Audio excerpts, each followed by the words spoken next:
All right, so let us start with next topic of this chapter, work energy theorem, work energy principle, and I missed to put one N here, so here it goes.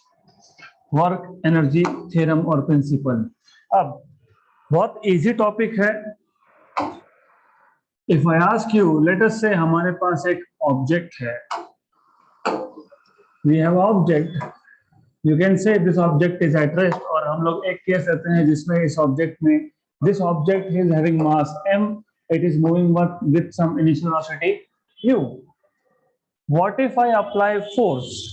Already object motion में था और object के पास initial velocity था u.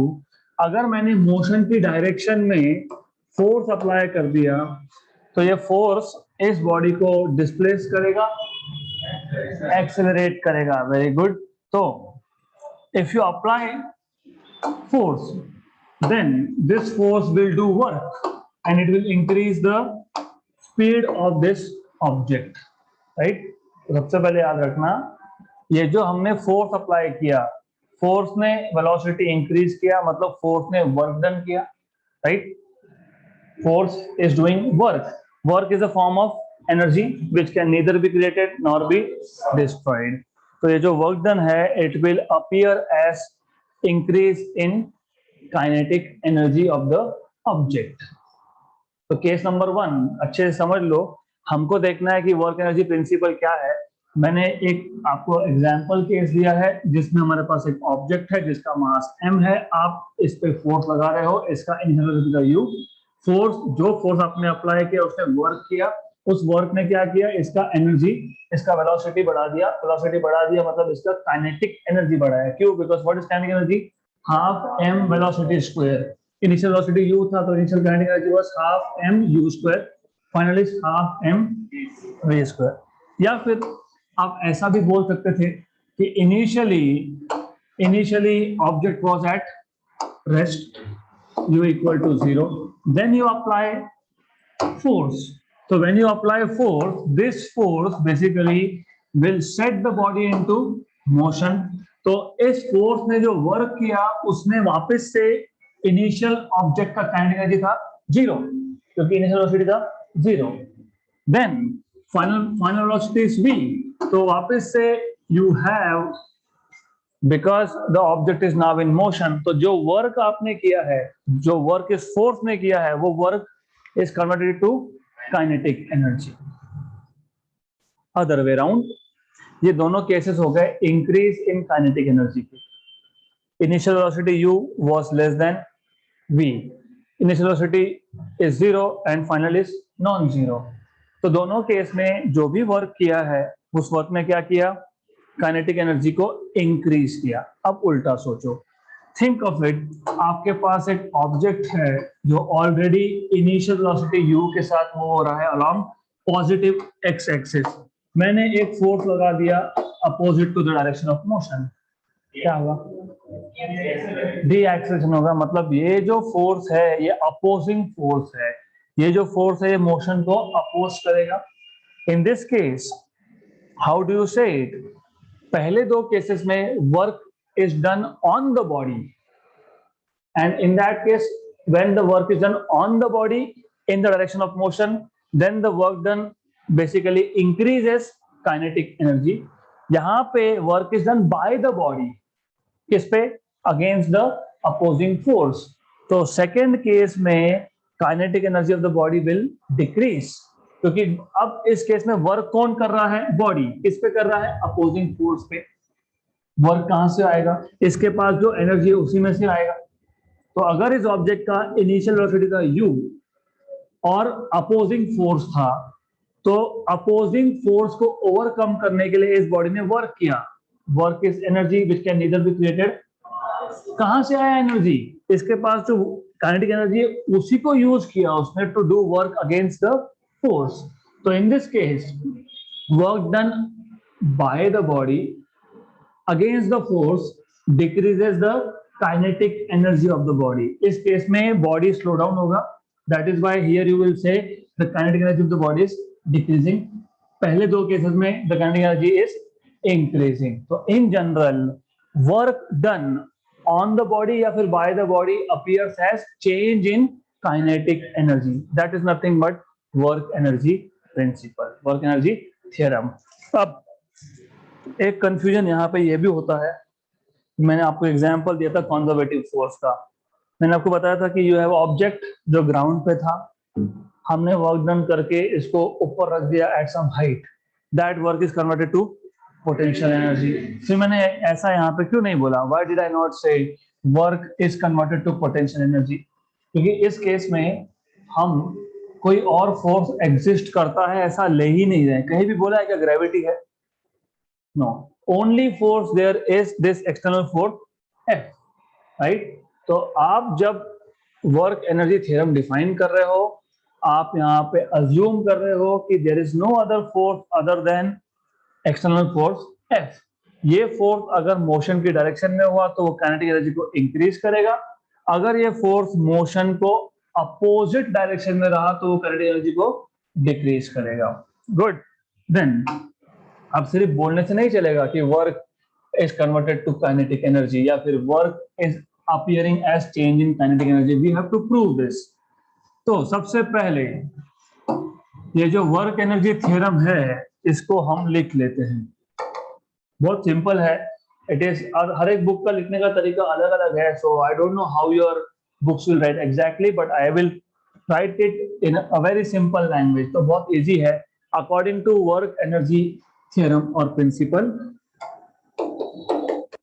according to work energy theorem or principle, work energy principle, the work done on the body appears as or measures or is equal to appears as change in kinetic energy of the body, kinetic energy of the body. And remember, यहाँ पे मैंने increase नहीं लिखा, मैंने यहाँ पे decrease भी नहीं लिखा, because it will depend on the direction of force. तो हम मेंशन कर सकते हैं, if the external applied force, if the external applied force is in the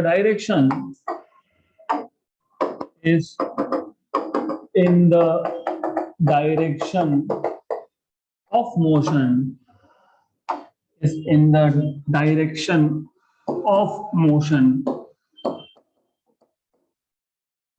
तो यहाँ पे जो वर्क डन होगा, देन द वर्क डन, कौन वर्क डन करेगा? Force. Then the work done by the force, the work done by the force appears as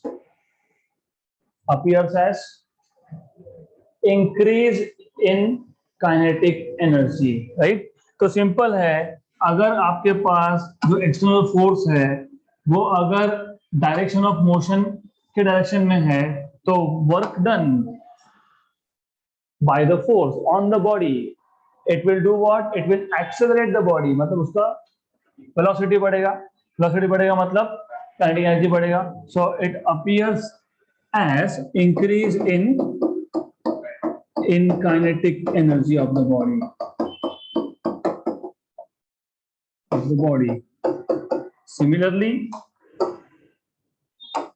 Similarly,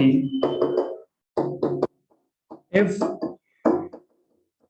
the external applied force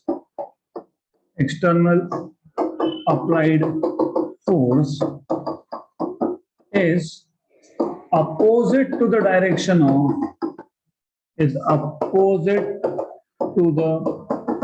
direction of motion, then what will happen? Then the work done by the body against the force, then the work done by the body वहां पे on the body था, यहाँ पे bye the body है. Bye the body against the opposing force decreases the kinetic energy. Against the opposing force decreases the kinetic energy of the body.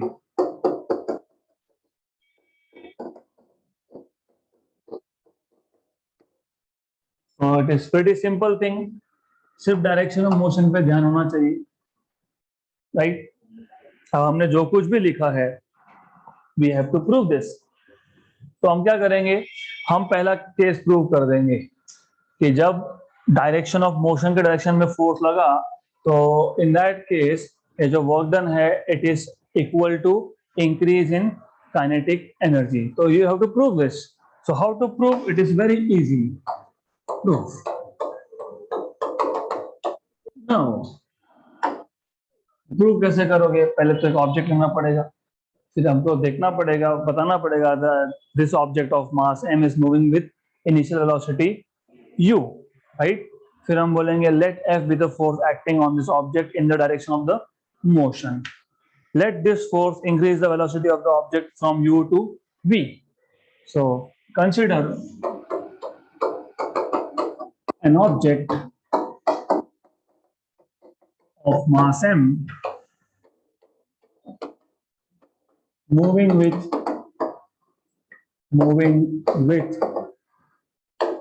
initial velocity v.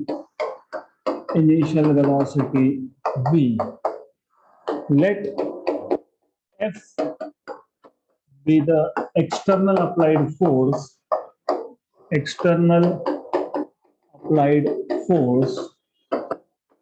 acting on the body in the direction of motion.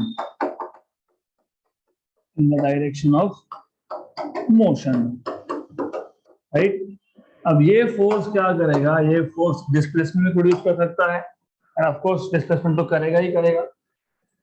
आप बोलोगे already object moving है. हाँ है, तो already moving है, वो displacement रहेगा, पर एडिशनली फोर्स भी डिस्प्लेसमेंट प्रोड्यूस करेगा, right. So let ds be the displacement produced by this force. Displacement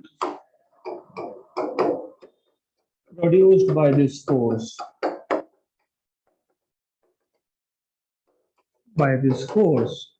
Therefore, work done to produce small displacement is given by work done to produce small displacement ds is, how do you write down work done? Force into displacement f ds. अब अगर आपको याद होगा तो total work done कैसे find करते हो? Integration किस पे? अगर आपको याद होगा तो आप बोलते हो total work done is F D X from initial position x1 to x2, right.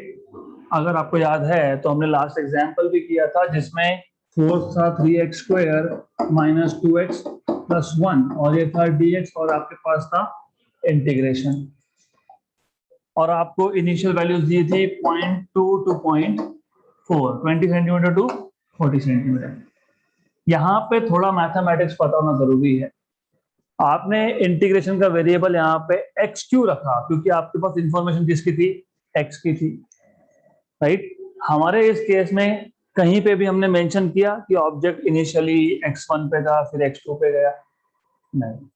मतलब इंटीग्रेशन का वेरिएबल हम x रख नहीं सकते क्योंकि हमारे पास डिस्प्लेसमेंट का कोई इंफॉर्मेशन है ही नहीं. इंफॉर्मेशन क्या है? जो फोर्स हमने अप्लाई किया उसमें वेलोसिटी, जो इनिशियल वेलोसिटी था उसको मैं u बोल देता हूँ.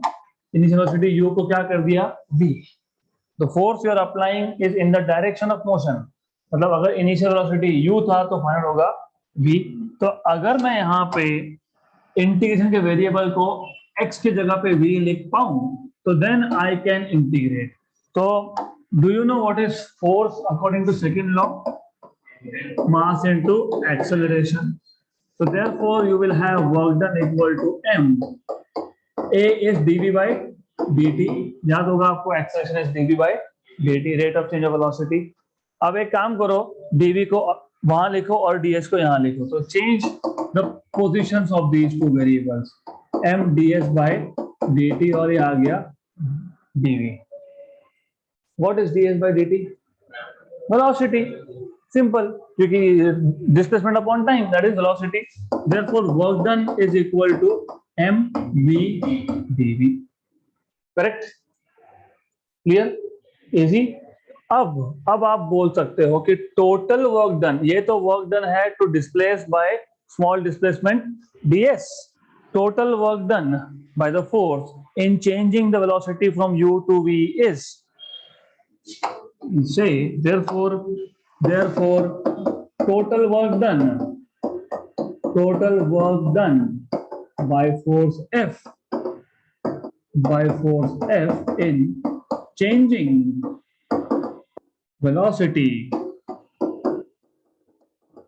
from initial value u to final value v is। तो कैसे चेक करोगे? Work done W equal to integration F ds या फिर dW। हर बार जब स्मॉल वर्क डन हुआ उस सबको हमने ऐड किया, उसको बोलते हैं हम लोग इंटीग्रेशन। आप अभी तक यहाँ पे लिख रहे थे x1 to x2, अब आप लिखोगे v1 to v2, लेकिन v1 मतलब initial velocity u and v2 is v। और ऑलरेडी हमने वी हैव मेड श्योर, हम ऑलरेडी dw को इन टर्म्स ऑफ dv ला चुके हैं, तो we already have mv dv that is u to v। Correct, I will repeat but you have to pay attention. Mass of the body is constant, जब object move होगा तो उसका mass change नहीं होने वाला है, तो मास को आप इंटीग्रेशन के बाहर निकाल लो, v dv u to v। Do you know what is integration v dv? It is v square by 2। याद होगा integration x dx is x square by 2, integration v dv is v square by 2 from lower limit to upper limit। so this is equal to, ये 2 constant है, 1 by 2 m। आप यहाँ पे पहले upper limit डालते हो v स्क्वायर और minus करते हो lower limit u square, right. therefore work done equal to, this is half m v square minus half m u square। पर ये था फाइनल काइनेटिक एनर्जी और ये है initial kinetic energy. therefore you can say work done W is equal to final kinetic energy minus initial kinetic energy। thus work done on the body, on the object appears as change in kinetic energy of the body, change in kinetic energy of the body। this is nothing but work energy principle। मैं वापस एक बार आपको बता देता हूं कि हमने क्या किया। In short, just we'll follow only steps here. So the idea is very very simple. हमारे पास एक ऑब्जेक्ट है और ये ऑब्जेक्ट मूव हो रहा है along positive x direction, मान लो, with initial velocity u। so you have this object moving with initial velocity u along positive x, right। आपने इस पे एक फोर्स अप्लाई कर दिया F, ये फोर्स बॉडी का स्पीड चेंज करेगा और डिस्प्लेसमेंट प्रोड्यूस करेगा। तो आपको पता है to produce small displacement ds, अगर आपको ये जो फोर्स आपने अप्लाई किया इसने अगर स्मॉल डिस्प्लेसमेंट प्रोड्यूस कर दिया तो work done is F ds, this is work done. But what is F? Mass into acceleration ds, but a is dv by dt into ds, this is m ds by dt into dv। ऐसा हम लोग क्यों लिख रहे हैं? क्योंकि work done, अगर आपको इनिशियल और फाइनल पोजीशन पता होता तो टोटल वर्क डन आप निकाल लेते integration from x1 to x2 f dx से, dx या s जो लिखना है वो लिखो, आई एम यूजिंग ds, तो कोई प्रॉब्लम नहीं। S is also used for displacement, X is also used for displacement. Remember, ये फॉर्मूला कब अप्लाई करोगे? जब आपको इनिशियल और फाइनल पोजीशन पता है और force is a function of x, correct? हमारे केस में हमको इनिशियल और फाइनल पोजीशन पता नहीं है, हमको इनिशियल और फाइनल वेलोसिटी पता है।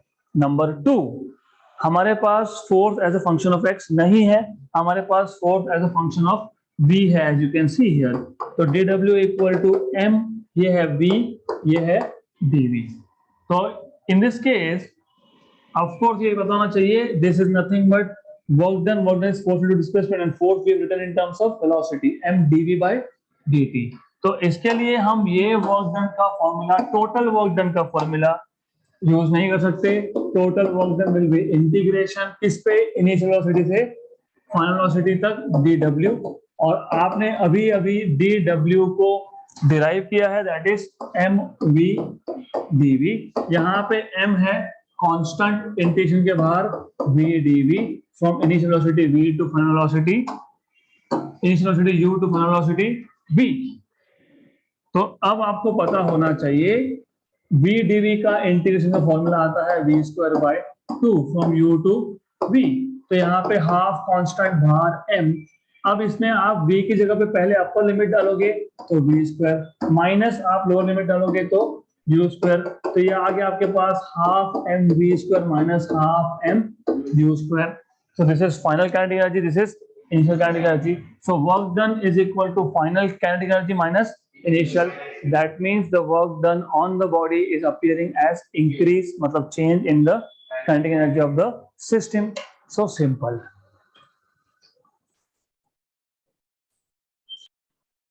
Okay, so let's go ahead with next topic. Very interesting topic, collisions.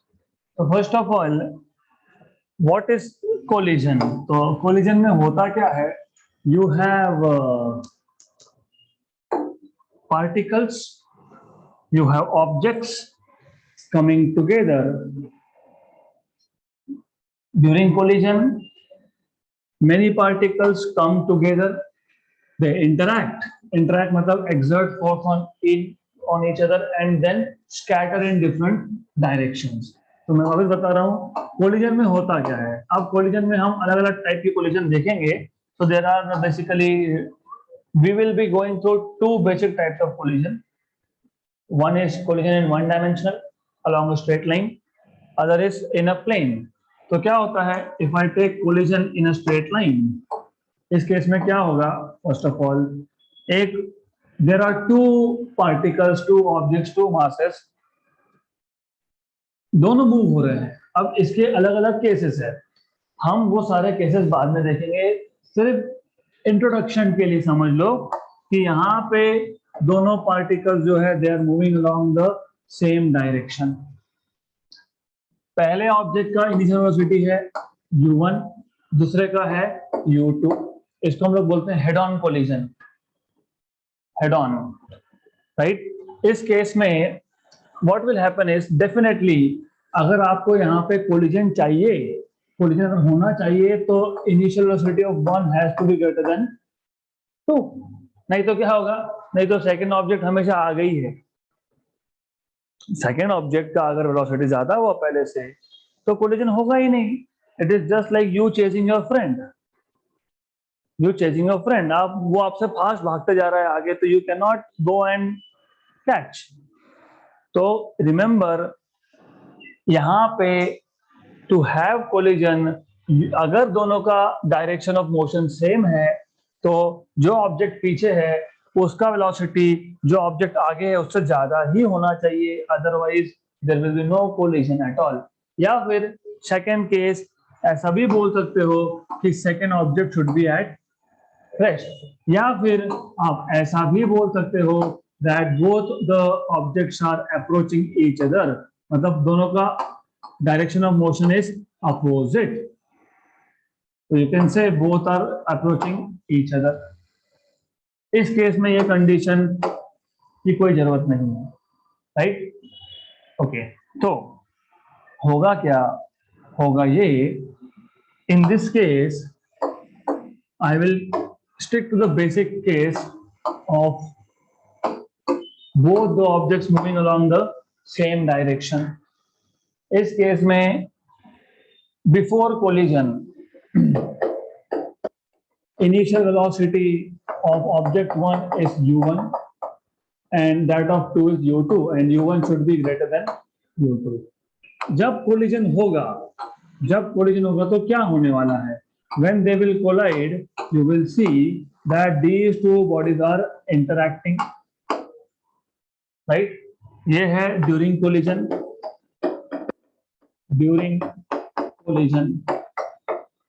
After collision, it will depend on initial velocities. Initial velocity के ऊपर depend करेगा कि after collision हो क्या रहा है, whether these two are again moving in the same straight line. ये दोनों के दोनों सेम स्ट्रेट लाइन में मूव हो रहे हैं क्या? यहाँ पे सिर्फ v2 will be greater than v1 now. हो सकता है, right? Depends on the velocity. ऐसा भी हो सकता है कि पहला ऑब्जेक्ट टक्कर मार के वापस आया. And you have, most of you, at least on this side, आपने ये एक्सपीरियंस किया है, most of you, because I'm very sure बचपन में कंचे खेले होंगे. Did you play marbles? Yes. तो मार्बल्स में जब वो बड़ा वाला कंचा होता है and you hit the smaller one, it comes back, right? So that is but nothing but collision. अब how to define collision? ये हो गया simplest case. This is the simplest 1D collision. This is collision in one dimension along the same straight line. ऐसा भी हो सकता है और ऐसा होता ही है. You have one object, you have other object. These two are coming together. मैंने इससे पहले डिफाइन किया what is collision. Collision में क्या होता है? I told you. During collision, many objects come together. Come together के क्या करेंगे? They will exert forces, interact. They will exert force on each other and they scatter in different direction. ऐसा भी हो सकता है. ऐसा भी हो सकता है कि दूसरा ऑब्जेक्ट रेस्ट पे था, पहला ऑब्जेक्ट मूव हो रहा है, पहला ऑब्जेक्ट आया, दूसरे को टक्कर मारा, तो टक्कर मारने के बाद खुद यहाँ गया, उसको भी मूव करके गया.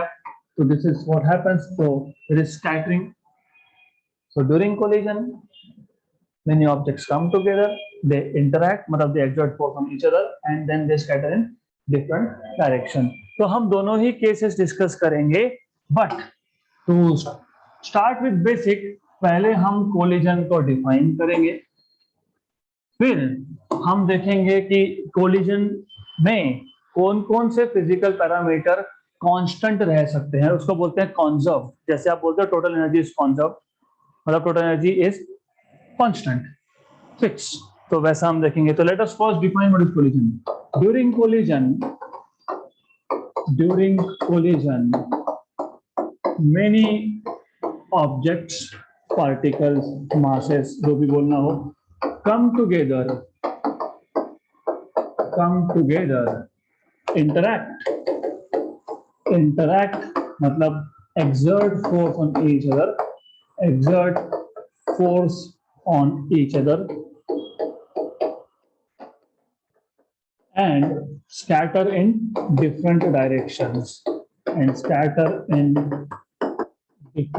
directions. Now, as I told you, there can be some physical quantities which will be conserved. अब during collision एक चीज याद रखना, total linear momentum will always be conserved. Total linear momentum of the system. इस system में कितने particles है? 2, right? Collision के पहले इसका मोमेंटम था m1 u1. What is momentum? Mass into velocity. तो पहले पार्टिकल का मास m1, दूसरे का u1, right?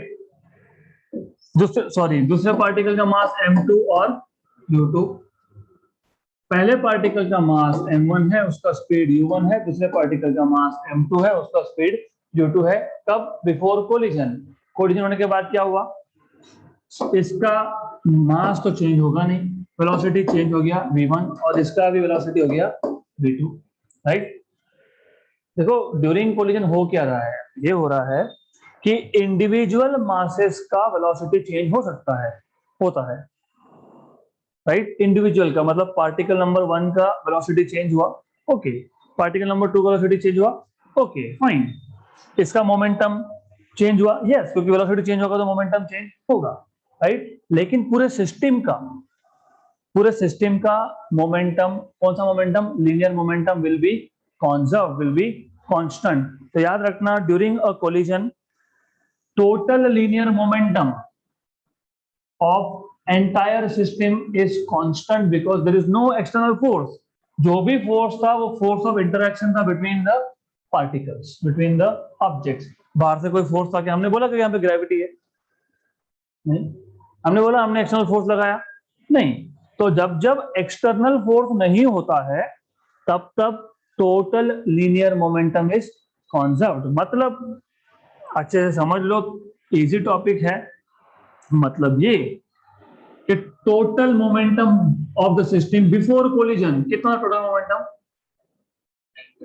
m1 u1 plus m2 u2, और टोटल मोमेंटम आफ्टर कोलिजन कितना था? m1 v1 plus m2 u2। ये दोनों इक्वल होते हैं ऑलवेज, राइट। तो you need to know this thing during collision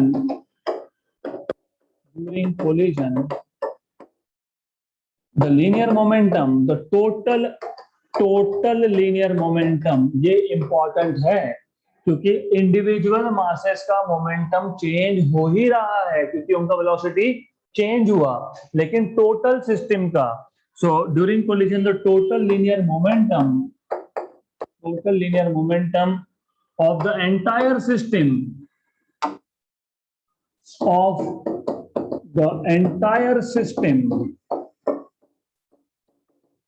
is conserved। conserve मतलब constant है, is conserved because, क्यों conserved है? because there is no external force acting on the system। इस सिस्टम पे एक्सटर्नल फोर्स कोई भी act नहीं हो रहा है, only force between the particles. Clear? But of course you can से, but individual linear momentas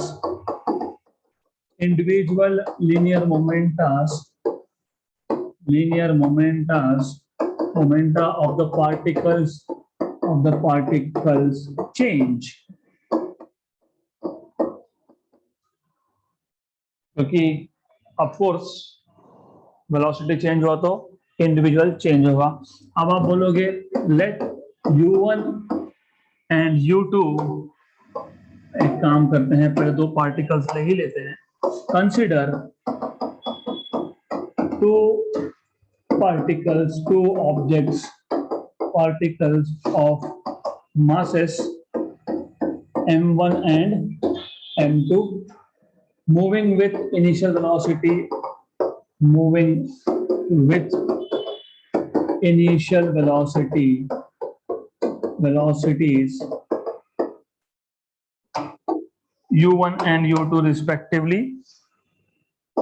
u1 and u2 respectively, okay। Therefore initial momentum कहां से आएगा? तो it will come from momentum of one and momentum of second, so it is m1 u1 plus m2 u2, right? Let v1 and v2 be their velocities after collision,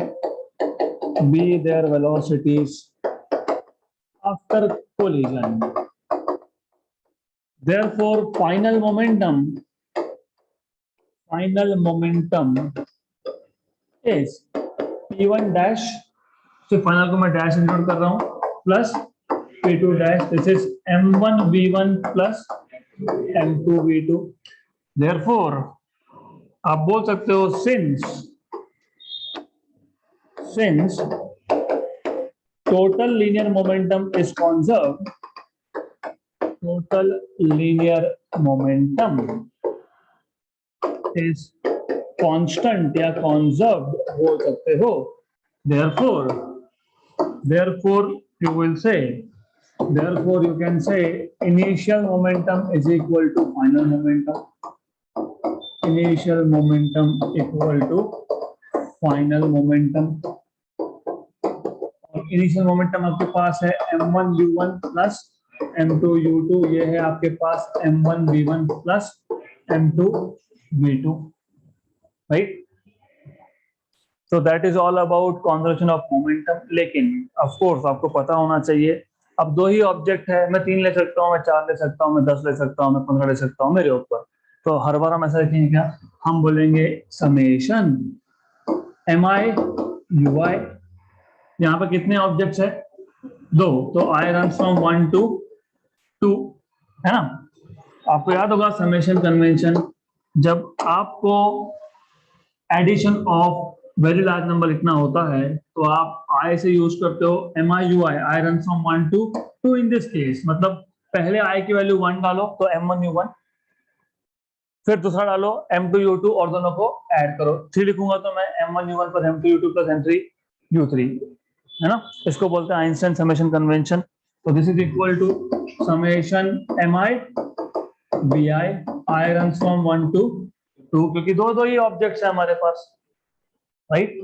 Therefore you can also write summation of what is this initial momentum, this is initial momentum, right? And this is equal to final momentum। यहाँ पे I stands for initial and F stands for final। अगर आपको ऐसा नहीं लिखना है तो कोई प्रॉब्लम नहीं है, आप बोल सकते हो I runs from 1 to 2, क्योंकि यहाँ पे 2 थे, और फाइनल का F निकाल दो, instead put prime।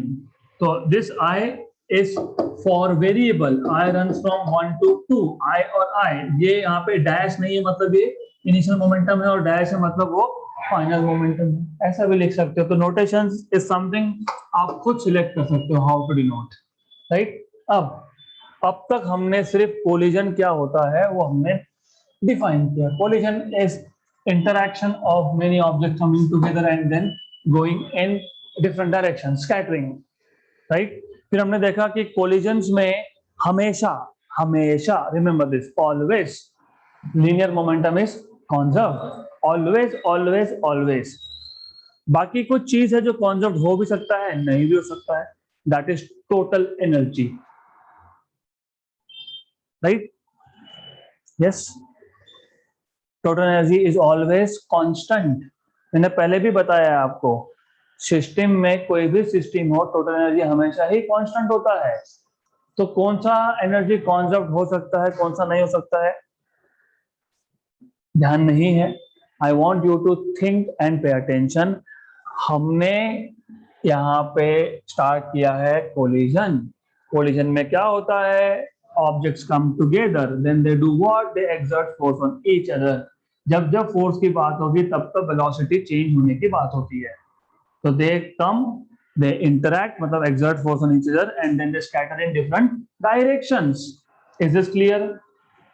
अब ऐसा है कि कोलिजन में हमेशा टोटल लीनियर मोमेंटम कांस्टेंट होता है। आपके पास एक ऑब्जेक्ट था जिसका मास m1 था, उसका स्पीड u1 था, दूसरा ऑब्जेक्ट है जिसका मास m2 है, स्पीड u2 है। तो टोटल इनिशियल मोमेंटम हो गया m1 u1 plus m2 u2। अब दोनों में कोलिजन हुआ, कोलिजन होने की वजह से they are exerting force on each other, correct. तो then velocities of the particles में चेंज, मे नॉट चेंज।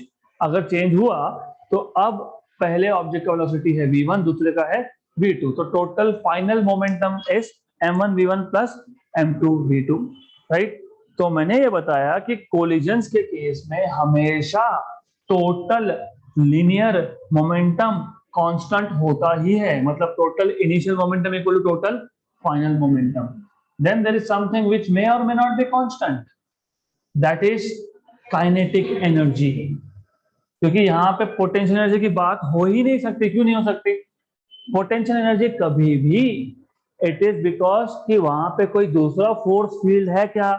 जैसे आप अर्थ के ग्रेविटेशनल फील्ड में हो तो मैं आपकी पोटेंशियल एनर्जी की बात कर सकता हूं। एक चार्ज अगर दूसरे चार्ज के पास में होगा तो वो दूसरे चार्ज के फील्ड में होगा, तो हम उसकी पोटेंशियल एनर्जी की बात कर सकते हैं।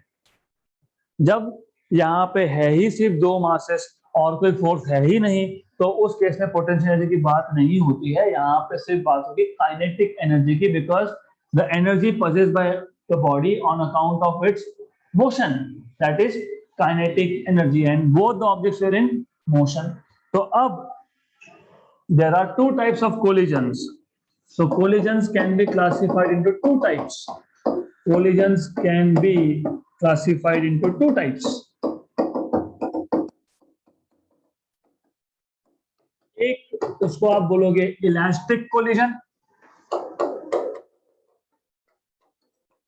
इलास्टिक कोलिजन में लीनियर मोमेंटम के साथ साथ काइनेटिक एनर्जी भी कांस्टेंट होता है, कंजर्व्ड होता है। So in this case, in elastic collision, total kinetic energy of the system is also conserved in addition to linear momentum. So in elastic collision, एक काम करता हूं, ऐसा inelastic बोला तो फिर confusion होगा। In this case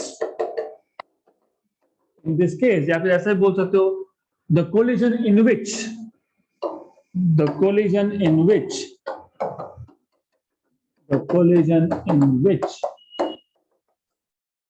total kinetic energy of the entire system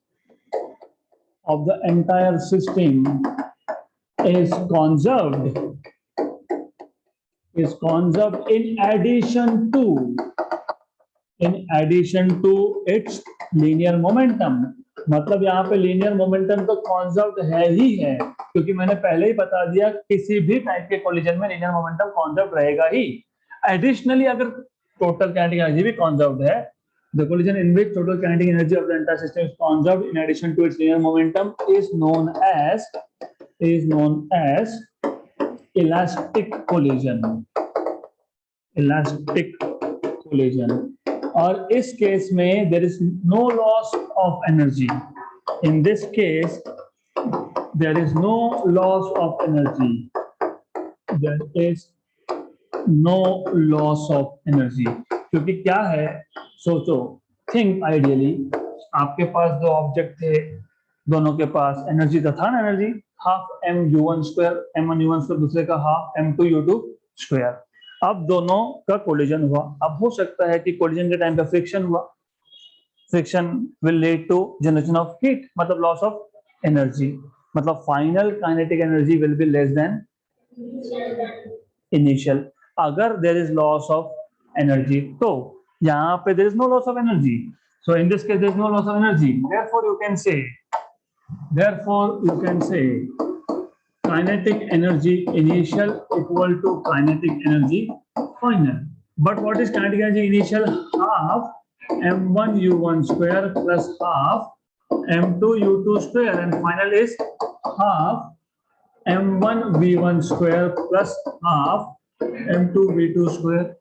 Therefore you can write this as half constant bar summation mi ui square, where I runs from 1 to 2, क्योंकि यहाँ पे दो ही ऑब्जेक्ट की बात हो रही है, equal to half summation I runs from 1 to 2 mi vi square, half cancel, therefore you will have summation I runs from 1 to 2 mi ui square equal to summation I runs from 1 to 2 mi vi square. So this is the condition for elastic collision, right?